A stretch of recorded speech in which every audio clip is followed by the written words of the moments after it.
Welcome in next class. तो इसके पूरी क्लास में आपको बताया गया था बॉन्ड ऑर्डर यानी बंध क्रम के बारे में बताया गया था। इस प्रकार से बंधी तथा प्रतिबंधी आणविक कक्षकों में उपस्थित इलेक्ट्रॉनों की संख्याओं के अंतर के आधे को बंध क्रम कहते हैं और बंध क्रम का महत्व बताया गया था। आज देखते हैं हम लोग कि अणु कक्षक आरेख के आधार पर यानी मॉलिकुलर ऑर्बिटल थ्योरी के आधार पर कुछ समनाभिकीय अणुओं का निर्माण, जैसे इलेक्ट्रॉन साझेदारी के आधार पर हाइड्रोजन बनना देखे थे, अतिव्यापन के आधार पर देखे थे। आज देखेंगे मॉलिकुलर ऑर्बिटल थ्योरी के आधार पर समनाभिकीय अणु। समनाभिकीय अणु का अर्थ होता है आपका जिसमें समान प्रकार का परमाणु रहता है, जैसे H2 हो गया आपका और दूसरा हो जाएगा आपका He2 अणु। इस प्रकार से हमको एक एक करके नियान तक पढ़ना है, यानी हाइड्रोजन अणु से लेकर आपका नियान अणु तक पढ़ना है एक एक करके जो है। तो पहले देखते हैं ये हाइड्रोजन का ये आणविक कक्षक सिद्धांत के आधार पर समनाभिकीय अणुओं का निर्माण। तो पहले हाइड्रोजन अणु का देखते हैं, यानी H2 अणु किस प्रकार से बनता है। तो H2 अणु में H के दो परमाणु हैं, यानी H के दो परमाणु हैं, इसलिए ये H2 अणु को समनाभिकीय अणु कहा जाता है। समान प्रकार के परमाणुओं से मिलकर बना रहता है, इसलिए समनाभिकीय अणु कहते हैं। तो इस समनाभिकीय अणु का मॉलिकुलर ऑर्बिटल थ्योरी के आधार पर या उसे अणु कक्षक आरेख के आधार पर कहा जाता है कि अणु कक्षक आरेख या मॉलिकुलर ऑर्बिटल थ्योरी के आधार पर समनाभिकीय अणुओं का निर्माण किस प्रकार से होगा उसको पढ़ना है हमको। तो पहले देखते हैं इसका स्टेटमेंट, इसका व्याख्या।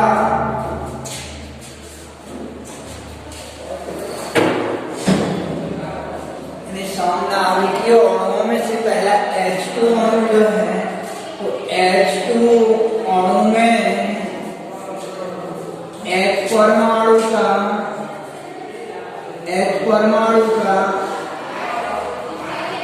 परमाणु क्रमांक, एक परमाणु का परमाणु क्रमांक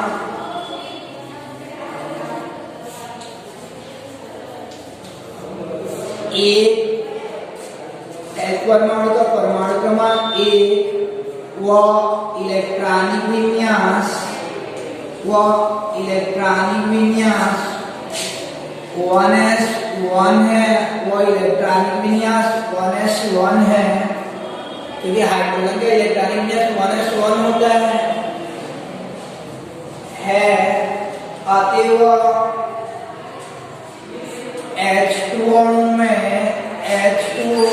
में कुल इलेक्ट्रॉनों की संख्या, यानी कुल इलेक्ट्रॉनों की संख्या याद रखे ना, एक तो H में एक इलेक्ट्रॉन है तो H2 में दो इलेक्ट्रॉन हो जाएगा। अणु में जो है उसका जब डबल इलेक्ट्रॉन होता है, हीलियम वाला बनाएंगे तो कुल इलेक्ट्रॉनों की संख्या 2 का 4, यानी परमाणु क्रमांक का डबल इलेक्ट्रॉनों की संख्या हो जाएगा। वो अणु में जो है परमाणु में जितना इलेक्ट्रॉन होता है उससे डबल हो जाएगा, इसलिए H2 अणु में कुल इलेक्ट्रॉनों की संख्या 2 होगी, यानी कुल इलेक्ट्रॉनों की संख्या 2 होगी।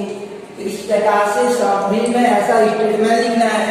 हीलियम वाला लिखोगे तो परमाणु यानी अणु में हीलियम परमाणु का परमाणु क्रमांक 2, वह इलेक्ट्रॉनिक विन्यास 1s2 हो जाएगा, उसका इलेक्ट्रॉनिक विन्यास 1s2। अतएव H2 अणु में हीलियम अणु में कुल इलेक्ट्रॉनों की संख्या 4 होगी। ऐसे हीलियम वाला को कर सकते हैं, यानी ऐसे जो आपका हीलियम वाला को कर सकते हैं। अब हमको पहला जो केवल हाइड्रोजन अणु को देखना है कि हाइड्रोजन अणु का निर्माण कैसे करेंगे। तो इस प्रकार कथन को स्टेटमेंट को लिखेंगे, इसके बाद ऐसा एक ऊर्जा आरेख बनाएंगे, यानी एनर्जी लेवल बनाते हैं और उसके ऊपर एक एरो का चिन्ह को दिया जाता है जो जो कि बढ़ता हुआ ऊर्जा के क्रम को प्रदर्शित करता है। या इसको ऐसा कर सकते हैं कि यानी कि ई को यहाँ लिख सकते हैं एनर्जी के रूप में है, ये बढ़ता हुआ ऊर्जा के रूप में बताया जाता है। अब दो परमाणुविक कक्षक हाइड्रोजन और हाइड्रोजन का दो परमाणुविक कक्षक दोनों मिल जाते हैं और आणविक कक्षक का निर्माण करते हैं। और आणविक कक्षक भी दो प्रकार का बनते हैं, बंधी आणविक कक्षक, एक प्रतिबंधी आणविक कक्षक जिसकी ऊर्जा कम होती है वो बंधी, और जिसकी ऊर्जा अधिक होती है वो प्रतिबंधी आणविक कक्षक होता है। वो प्रतिबंधी आणविक कक्षक होता है। तो यहाँ पे पहला हाइड्रोजन को लेंगे और यहाँ पे दूसरा हाइड्रोजन को लेते हैं। अब इनका परमाणुीय कक्षक लिया जाता है, इन हाइड्रोजन परमाणु का परमाणुीय कक्षक लेते हैं और ये परमाणुीय कक्षकों के पूर्णवर्ती व्यापन से नए कक्षक बनते हैं जिन्हें आणविक कक्षक कहते हैं। इलेक्ट्रॉन उन्हीं आणविक कक्षक में पाए जाते हैं। तो पहले हाइड्रोजन परमाणु के आणविक कक्षक, तो पहले हाइड्रोजन का परमाणुीय कक्षक आपका परमाणुीय कक्षक लेते हैं हाइड्रोजन और हाइड्रोजन का, तो 1s है और 1s है। और ये पहले परमाणु का परमाणुीय कक्षक 1s है, तो इसलिए केवल एक डिब्बा बनाएंगे। मान लीजिए और एक रहता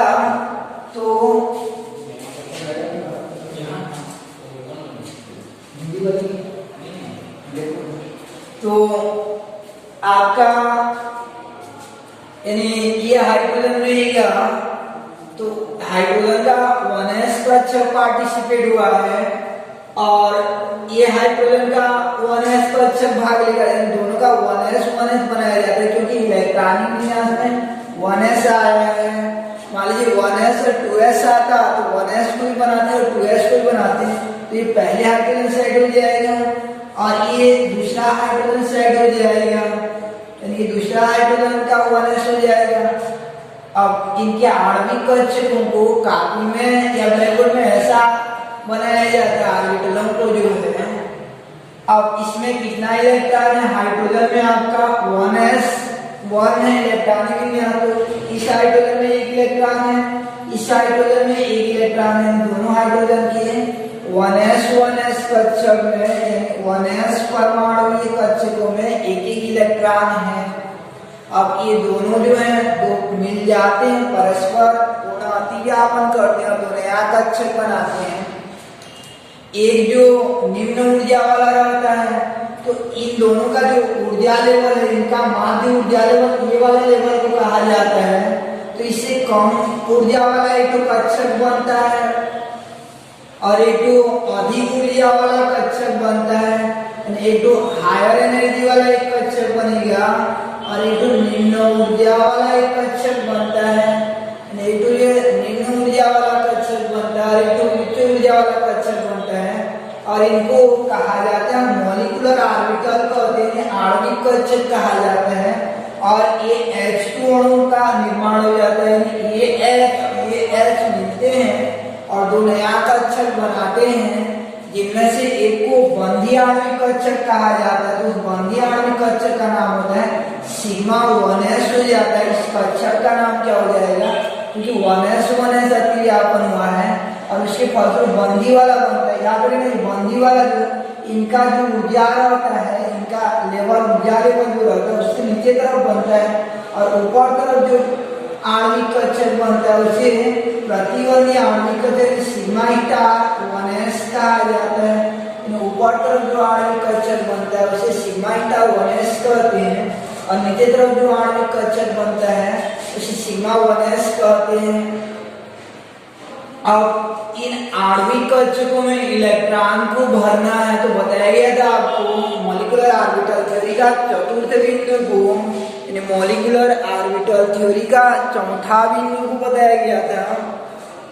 तो इसमें ये चौथा बिंदु में ये बताया गया था आपको, इसमें नियमानुसार इलेक्ट्रॉन भरते जाते हैं। याद रखिए कुल मिलाकर इलेक्ट्रॉन को काउंटिंग किया जाता है। कुल मिलाकर हमारे पास इलेक्ट्रॉन कितना अणु है? दो टू है, कुल मिलाकर हमारे पास 2 इलेक्ट्रॉन है। तो उन कुल मिलाकर जितना इलेक्ट्रॉन है उनको ये नीचे से ऊपर की ओर बढ़ते जाते हैं, निम्न ऊर्जा से उच्च ऊर्जा की ओर जाते रहते हैं।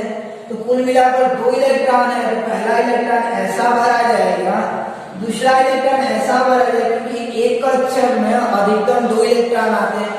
मान लीजिए तीसरा इलेक्ट्रॉन होता तो ऐसा जाता, चौथा होता तो यहाँ ऐसा हो जाता, पांचवा होता तो फिर ऊपर तरफ बढ़ता। लेकिन हमारे पास 2 इलेक्ट्रॉन है तो दोनों के दोनों इलेक्ट्रॉन यहीं पर भरा जाएंगे। मान लीजिए और अतिरिक्त इलेक्ट्रॉन होते तो उच्च ऊर्जा वाले भरते जाते। तो इस प्रकार इलेक्ट्रॉन को भरा कैसे जाते हैं, कुल मिलाकर जितना इलेक्ट्रॉन होता है उनको क्रमशः धीरे धीरे जो नीचे से ऊपर की ओर बढ़ाया जाता है, प्रत्येक में 2-2 डाला जाता है। यानी ऐसा एक एक डिब्बा में जो 2-2 इलेक्ट्रॉन को डाला जाता है। तो यहाँ 2 इलेक्ट्रॉन डाल देंगे, फिर जो इलेक्ट्रॉन बच जाएगा उसको सिग्मा ईटा 1s में डाल देते हैं। और इस प्रकार से आपका जो कि हमारे पास वर्तमान में जिसका निर्माण कर रहे हैं हाइड्रोजन में 2 ही इलेक्ट्रॉन, दोनों को नीचे ही डाल दिया जाता है। और इस प्रकार से आपका हाइड्रोजन अणु का निर्माण हो जाता है। अब हाइड्रोजन अणु का निर्माण हो जाता है, अब इसका ये ऊर्जा आरेख बनाने के पश्चात इसको कहा जाता है ऊर्जा आरेख कहते हैं। इसको बनाने के पश्चात भी इसका और कुछ विशिष्ट निकाला जाता है, जैसे वर्णक्रम निकालते हैं। यानी पहले जो है ये पहला काम ऊर्जा आरेख बनाया जाता है। अब ऊर्जा आरेख बनाने के उपरांत दूसरा काम जो है ये H2 अणु का, यानी जिस अणु का निर्माण कर रहे हैं तो अणु का इलेक्ट्रॉनिक विन्यास किया जाता है। तो H2 अणु का इलेक्ट्रॉनिक विन्यास, H2 अणु का इलेक्ट्रॉनिक विन्यास, H2 अणु का इलेक्ट्रॉनिक विन्यास। तो इलेक्ट्रॉनिक विन्यास कहाँ से स्टार्ट किया जाता है आपका, यहाँ से स्टार्ट करते हैं सिग्मा 1s, यानी ये बीच वाला को लेते हुए इलेक्ट्रॉनिक विन्यास पढ़ते हैं, अणु का इलेक्ट्रॉनिक विन्यास किया जा रहा है। और आपको कल भी बताया गया था कि इलेक्ट्रॉनिक विन्यास के लिए इनका उपयोग किया जाता है, सिग्मा 1s, सिग्मा ईटा 1s, इनका क्रमशः उपयोग करते जाते हैं। तो सबसे पहले कौन आता है या सबसे नीचे कौन आता है, आपका सिग्मा 1s आता है, फिर सिग्मा ईटा 1s आ जाता है। तो अणु का इलेक्ट्रॉनिक विन्यास करेंगे सिग्मा 1s, अब सिग्मा ईटा 1s ऐसा है, ये 2 कक्षक है। उसके बाद ये ध्यान देना पड़ता है कि इसमें कितना कितना इलेक्ट्रॉन है। तो ये आपका यानी इसमें 2 इलेक्ट्रॉन है, तो इलेक्ट्रॉनिक विन्यास करेंगे तो इसका इलेक्ट्रॉनिक विन्यास हो जाएगा सिग्मा 1s2 हो जाएगा, सिग्मा 1s2 हो जाएगा। और क्योंकि इसमें एक भी इलेक्ट्रॉन नहीं है, सिग्मा ईटा 1s में है, इसलिए इसका इलेक्ट्रॉनिक विन्यास हो जाएगा सिग्मा 1s2 और सिग्मा ईटा 1s 0 हो जाएगा। सिग्मा ईटा 1s में कोई भी इलेक्ट्रॉन नहीं है, तो इलेक्ट्रॉनिक विन्यास यहाँ से स्टार्ट किया जाता है, इसके ऊपर इलेक्ट्रॉन डालते हैं। तो सिग्मा 1s2, मान लीजिए यहाँ पे इलेक्ट्रॉन होता तो फिर डालते जितना इलेक्ट्रॉन होता, एक होता तो एक डालते और 2 इलेक्ट्रॉन होता 2 डालते, लेकिन एक भी इलेक्ट्रॉन नहीं है तो 0 डालते हैं। और इस प्रकार से इलेक्ट्रॉनिक विन्यास किया जाता है। तो इलेक्ट्रॉनिक विन्यास हो जाएगा आपका H2 अणु का सिग्मा 1s2 और सिग्मा ईटा 1s2 हो जाता है। अब आगे जो आपका इसके बाद जो बंध क्रम को निकाला जाता है, बंध क्रम को या आबंध कोटि को निकालते हैं, बॉन्ड आर्डर को निकाला जाता है। तो बंध क्रम बराबर सूत्र होता है आपका Nb minus Na divided by 2 हो जाता है, Nb minus Na divided by 2 हो जाता है। अर्थात बंधी तथा प्रतिबंधी आणविक कक्षकों में उपस्थित इलेक्ट्रॉनों की संख्याओं के अंतर की आदि को बंध क्रम कहते हैं। तो ये Nb को कैसे निकालते हैं, Nb का संख्या कितना होता है उसको कैसे जानते हैं। तो याद रखना ये नीचे वाला जो कक्षक रहता है उसको बंधी आणविक कक्षक कहते हैं। इसमें इलेक्ट्रॉनों की संख्या 2 है, तो ये बंधी आणविक कक्षक में इलेक्ट्रॉनों की संख्या 2 हो गया। और प्रतिबंधी आणविक कक्षक में इलेक्ट्रॉनों की संख्या, यहाँ पर एक भी इलेक्ट्रॉन नहीं है तो एंटी बॉन्डिंग में 0 इलेक्ट्रॉन हो गया। तो 2 ऋण 0/2 या यहाँ से इलेक्ट्रॉनिक विन्यास से निकाल सकते हैं, जिसमें स्टार नहीं दिखता रहेगा वो याद रखना बंदी वाला में आता है। तो बंदी वाला में कितना इलेक्ट्रॉन 2 और प्रतिबंधी वाला में कितना हो गया आपका 0। जिसमें स्टार दिखता रहा तो वो प्रतिबंधी होता है, यानी बिना स्टार वाला कुल इलेक्ट्रॉनों की संख्या को बंदी तथा स्टार वाला इलेक्ट्रॉनों की संख्या को कहा जाता है आपका प्रतिबंधी कहते हैं। अब ये 2 रीड 0/2 हो जाएगा, यानी 2/2 मीन्स 1 हो जाएगा। यानी बंद क्रम का मान जो है 1 आता है, तो बंद क्रम का मान 1 आता है तो उसका अर्थ रहता है कि उस अणु में परमाणुओं के मध्य सिंगल बॉन्ड पाया जाता है, अर्थात हाइड्रोजन और हाइड्रोजन में भी सिंगल बॉन्ड पाए जाते हैं, ऐसा कर देना है। उसके बाद जो है आपका यानी उसके बाद जो ये बंद क्रम निकालने के बाद इसका स्टेबिलिटी देखा जाता है, स्थायित्व को देखा जाता है। तो स्थायित्व जो है या तो स्थायी होगा या अस्थायी होगा या अस्तित्वहीन होगा, ये देखा जाता है आपका। तो स्थायित्व में चूंकि बंद क्रम का मान धनात्मक आता है, एक संख्या धनात्मक संख्या, इसलिए स्थायित्व भी स्थायी हो जाएगा, बंद क्रम जो है स्थायी हो जाता है। उसके बाद एक देखा जाता है आपका चुंबकीय व्यवहार, यानी मैग्नेटिक भी है चुंबकीय व्यवहार। चुंबकीय व्यवहार जो अणु 2 प्रकार का चुंबकीय व्यवहार करता है, एक अनुचुंबकीय होता है और एक प्रतिचुंबकीय होता है। तो अनुचुंबकीय और प्रतिचुंबकीय किसे कहते हैं याद रख लेना। ये आणविक कक्षकों में, ये बीच वाला कक्षकों में अगर कोई सिंगल इलेक्ट्रॉन दिखता रहेगा, अयुग्मित इलेक्ट्रॉन दिखता रहेगा तो वो अनुचुंबकीय होता है, और युग्मित इलेक्ट्रॉन होगा इलेक्ट्रॉन ऐसा जुड़ा के रूप में रहेगा तो वो प्रतिचुंबकीय होता है। इलेक्ट्रॉन जुड़ा के रूप में रहता है तो प्रतिचुंबकीय डायमैग्नेटिक, और इलेक्ट्रॉन अगर सिंगल रहता है अकेला इलेक्ट्रॉन, ये आणविक कक्षक में एक इलेक्ट्रॉन बीच में देखा जाता है आणविक कक्षक को, तो नीचे से ऊपर की ओर। तो अगर एक भी अयुग्मित इलेक्ट्रॉन नहीं होता है तो प्रतिचुंबकीय होता है, क्योंकि यहाँ भी एक भी अयुग्मित इलेक्ट्रॉन नहीं है, इसलिए यह प्रतिचुंबकीय हो जाता है, यानी डायमैग्नेटिक हो जाता है, प्रतिचुंबकीय हो जाता है। तो इस प्रकार से यह चुंबकीय गुण हो जाता है आपका। चुंबकीय गुण 2 प्रकार का होता है, या तो अनुचुंबकीय होगा या प्रतिचुंबकीय। तो ये था आपका अणु कक्षक आरेख के आधार पर हाइड्रोजन अणु का निर्माण। तो अणु कक्षक आरेख के आधार पर आपका हाइड्रोजन अणु का निर्माण, तो पहले जो है आप ऐसे इलेक्ट्रॉनिक यानी उसका डिटेल को लिखोगे, परमाणु क्रमांक, कुल इलेक्ट्रॉनों की संख्या और इलेक्ट्रॉनिक विन्यास। उसके बाद जो है आपका ये ऊर्जा आरेख बनाओगे, ऊर्जा आरेख के बाद इलेक्ट्रॉनिक विन्यास, इलेक्ट्रॉनिक विन्यास के बाद बंद क्रम के बाद स्थायित्व, फिर उसके बाद चुंबकीय व्यवहार। अगर सिंगल इलेक्ट्रॉन अर्थात अयुग्मित इलेक्ट्रॉन दिखता रहता है तो अनुचुंबकीय होता है, याद रखे रहना, और युग्मित इलेक्ट्रॉन होता है तो प्रतिचुंबकीय होता है। ऐसे आप हीलियम को ट्राई किए रहना, आप हीलियम वाला जो है, तो हीलियम को ट्राई करोगे तो उसका कुल इलेक्ट्रॉनों की संख्या 4 होगा और इलेक्ट्रॉनिक विन्यास 1s2 होगा। तो 4 इलेक्ट्रॉन होगा तो नीचे 2 डलाएगा, ऊपर 2 डलाएगा, और बंद क्रम का मान निकालोगे तो 0 आएगा। और स्थायित्व जो बंद क्रम 0 आता है तो हीलियम के मध्य कोई बंद नहीं पाया जाता है, और स्थायित्व में यह अस्तित्वहीन होगा, यानी हीलियम जो है आपका अस्तित्वहीन होता है। यानी हीलियम जो है आपका अस्तित्वहीन हो जाएगा, हीलियम अणु का कोई अस्तित्व नहीं रहता है, यानी हीलियम अणु का कोई जो अस्तित्व नहीं रहेगा। और चुंबकीय व्यवहार जो है वह यानी उसमें एक भी अयुग्मित इलेक्ट्रॉन नहीं है, इसलिए यह भी प्रतिचुंबकीय होगा।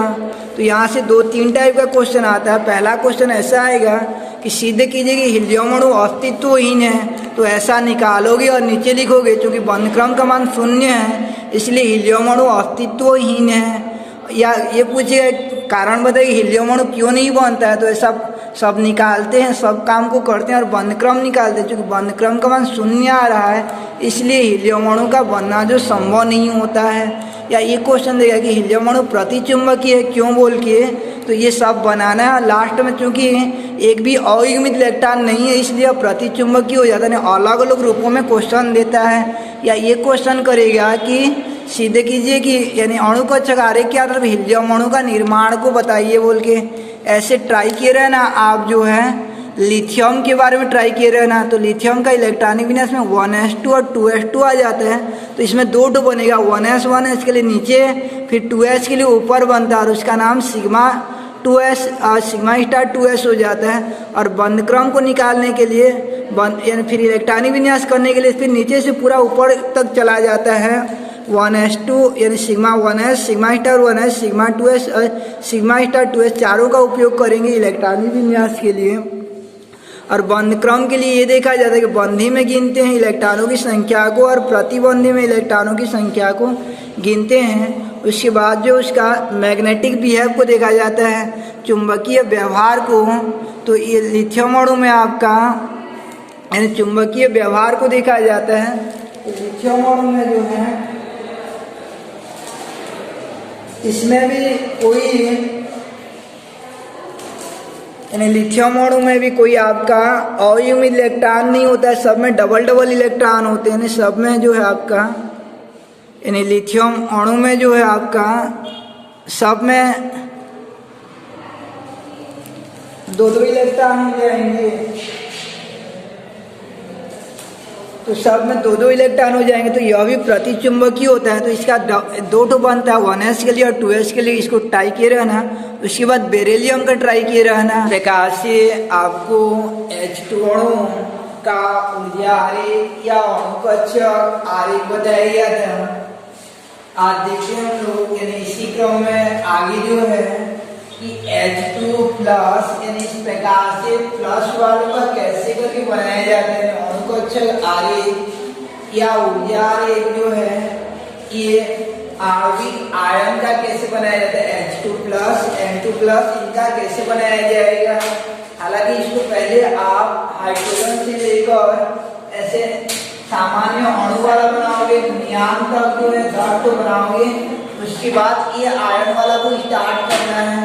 तो थोड़ा सा देख लेते हैं आयन वाला कैसे बनाया जाता है, क्योंकि संयोजकतावन सिद्धांत की कमियां था कि आणविक आयन का व्याख्या जो है यानी ग्रेविटी नहीं कर पाता है, तो इसको कैसे बनाया जाता है। H2 ये अब अणु न लिखकर आयन लिखा जाता है, H2 प्लस आयन का निर्माण जो है ये कैसे करके होता है या कैसे बनता है, तो ये अणु की जगह आपका आयन हो जाएगा यानी H2 प्लस आयन। अब मैं H परमाणु का परमाणु क्रमांक 1 H परमाणु है उसका परमाणु क्रमांक 1 होता है और इलेक्ट्रॉनिक विन्यास 1s1 होता है हाइड्रोजन का, इसलिए H2 प्लस आयन में H2 प्लस आयन में कुल इलेक्ट्रॉनों की संख्या याद रखे रहना। H2 में कुल मिलाकर 2 इलेक्ट्रॉन था, जब एक प्लस आयन बन जाता है किसी से तो हमेशा याद रखे रहना एक प्लस आयन बनने से उससे एक इलेक्ट्रॉन जो है बाहर निकल जाता है। जितना प्लस आयन बनता है उतना इलेक्ट्रॉन बाहर निकल जाता है। तो H2 प्लस में कुल इलेक्ट्रॉनों की संख्या 2 से 1 कम हो जाएगा, ये कितना होगा 1 होगा, यानी 2 से 1 इलेक्ट्रॉन कम हो जाएगा मींस 1 होगा। जैसे हीलियम प्लस आयन बोला जाएगा आपको, तो हीलियम प्लस आयन बोला जाएगा तो उसमें 4 से 1 इलेक्ट्रॉन कम यानी 3 हो जाएगा, यानी आयन बोला जाता है। तो जितना इलेक्ट्रॉन होता है उसके वास्तविक संख्या से 1 इलेक्ट्रॉन कम हो जाता है, उसके वास्तविक संख्या से 1 इलेक्ट्रॉन कम हो जाता है। अब ये H2 प्लस आयन का कैसे बनाएंगे हम लोग, तो ये H2 प्लस आयन का कैसे बनाएंगे,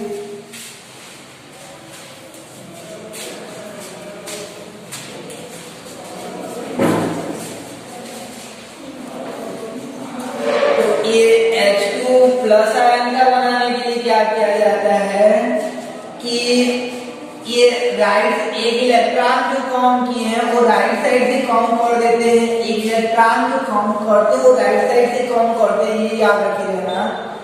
अब कुल मिलाकर हमारे पास कितना इलेक्ट्रॉन है? परमाणविक कक्षकों में एक इलेक्ट्रॉन है, यानी H2 आयन में एक इलेक्ट्रॉन है। तो अब एक इलेक्ट्रॉन को भरना है इस आणविक कक्षक में, तो ये नीचे से भरते जाते हैं, तो एक ही इलेक्ट्रॉन है तो एक इलेक्ट्रॉन भराएगा।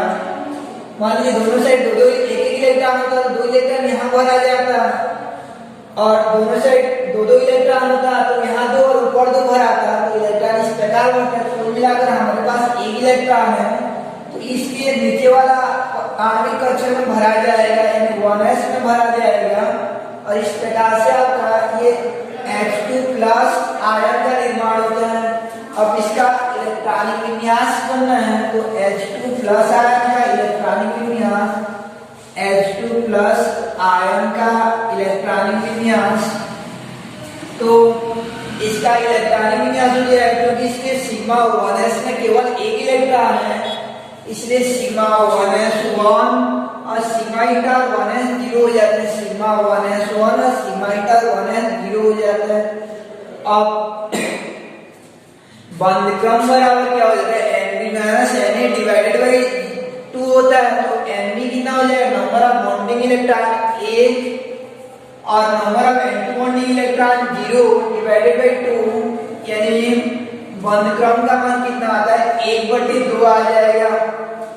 तो बंध क्रम का मान 1/2 आता है, तो इसका बंध हाइड्रोजन हाइड्रोजन के मध्य सिंगल बॉन्ड पाया जाता है, तो बंध क्रम 1 रहने पर, लेकिन He2+ में क्या बॉन्ड पाया जाएगा उसका स्पष्टीकरण नहीं हो पाता, इसलिए आयन वाला हम उसको नहीं दे पाएंगे। अब स्थायित्व में क्या हो जाए? तो बंध क्रम का मान कुछ न कुछ धनात्मक संख्या में आया, भले वो ऋणात्मक है, तो स्थायित्व में ये स्थायी हो जाए, तो बंध क्रम धनात्मक आया है। और चुंबकीय व्यवहार में तो यहाँ देखा जाता है आपका चुंबकीय व्यवहार में जो है, क्योंकि बीचों बीच जो है आपका, क्योंकि बीचों बीच ये आणविक कक्षकों में ये सिंगल इलेक्ट्रॉन है, यानी एकल इलेक्ट्रॉन है, एक इलेक्ट्रॉन है, जोड़ा के रूप में नहीं है, तो एकल इलेक्ट्रॉन होने पर यह अनुचुंबकीय हो जाता है, यह एकल इलेक्ट्रॉन होने पर अनुचुंबकीय हो जाता है, यानी अनुचुंबकीय हो जाता है। इस प्रकार से ये H2+ आयन का अणु कक्षक आरेख या ऊर्जा आरेख के आधार पर बनना संभव हो जाता है, H2+ आयन बन जाता है, जबकि इसकी व्याख्या जो संयोजकतावाद सिद्धांत नहीं कर पाई थी। तो आगे इनसे संबंधित कुछ क्वेश्चन देखते हैं हम लोग। कुछ तथ्यात्मक प्रश्न आ जाता है एग्जाम में या कॉम्पिटिशन एग्जाम में आ जाता है, उसका क्वेश्चन को और आंसर को अलग से आपके पास भेज दिया जाएगा, क्वेश्चन और आंसर समेत। तो थोड़ा सा डिस्कस कर लेते हैं हम लोग कि क्या क्या क्वेश्चन बनता है। जैसे ये क्वेश्चन बनता है H2 व H2+ आयन में से कौन ज्यादा स्थायी होगा, यानी दोनों में से कौन ज्यादा स्थायी होगा, ये क्वेश्चन आ जाता है H2 और H2+ आयन में से। ऐसे अलग अलग में आ सकता है O2 O2+ में अलग अलग प्रकार से, तो एक को देखते हैं उसके आधार पर सब बन जाता है। तो जैसे H2+ और H2 में से कौन ज्यादा स्थायी होगा, तो उसके लिए क्या किया जाता है? दोनों के बंध क्रम के मान को निकाला जाता है, H2 का और H2+ का बंध क्रम का मान निकाला जाता है। दोनों का अलग अलग से बॉन्ड ऑर्डर के मान को निकालते हैं, तो बंध क्रम का मान इसके लिए 1 आया था और इसके लिए 1/2 आया था। और आपको बंध क्रम का महत्व बताया गया था कि स्थायित्व जो है वो बंध क्रम के समान, यानी बंध क्रम के समानुपाती होती है, बंध क्रम के समानुपाती होती है स्थायित्व।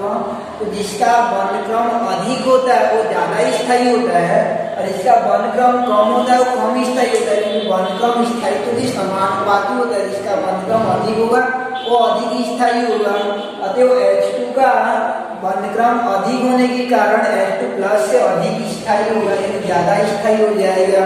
तो उत्तर को कैसे लिखा जाता है कि H2 और H2+ में से पहले तो इनका बंध क्रम निकालेंगे, ये दोनों चीजों को करके, यानी इनका इलेक्ट्रॉनिक विन्यास व बंध क्रम निकालेंगे, दोनों का अलग अलग। नीचे ये तर्क देते हैं क्योंकि स्थायित्व बंध क्रम के समानुपाती होती है, क्योंकि स्थायित्व बंध क्रम के समानुपाती होती है, अर्थात जिसका बंध क्रम अधिक होता है वो अधिक स्थायी होता है, स्पष्ट है कि H2 प्लस का बंधक्रम अधिक होने के कारण H2 प्लस आयन से अधिक स्थायी होता है।